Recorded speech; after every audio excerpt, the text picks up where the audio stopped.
Hello mga kaibigan, maligayang pagdating sa aking channel. Isa pang kombinasyon diretso mula sa iyong dot dibdib. Naging tanyag ang estilo ni Tagba Buyak Ustan, na pumunta sa Cannes. Tulad ng alam mo, ang Cannes Film Festival, na ginanap sa ika-77 na pagkakataon sa taong ito, ay nasa aming agenda sa loob ng ilang araw.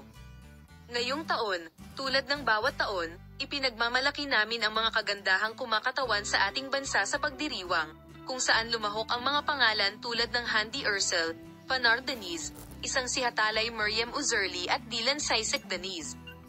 Pero syempre, napag-usapan din namin ng maganda ang mga kombinasyon nila. Ang ilan sa kanila ay nakakuha ng hindi kapani-paniwalang mga reaksyon, ang ilan sa kanila ay labis na pinahahalagahan. Ang ilang mga sikat na pangalan ay pumasok pa at gumawa ng matinding batikos.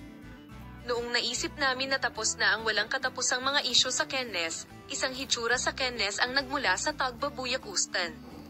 Ang estilo ni Tagba Buyak Ustan, na dumalo sa isang imbitasyon sa Cannes, ay hindi nakakuha ng buong marka mula sa sinuman.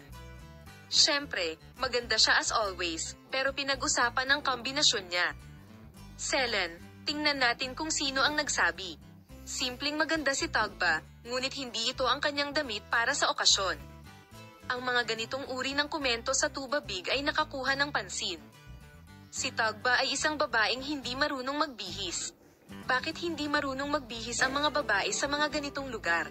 Si Tagba ay isang 20 taong gulang na batang babae sa Bodrum na mabilis na nagbihis, nag-ayos ng buhok at pumunta sa hapunan sa gabi.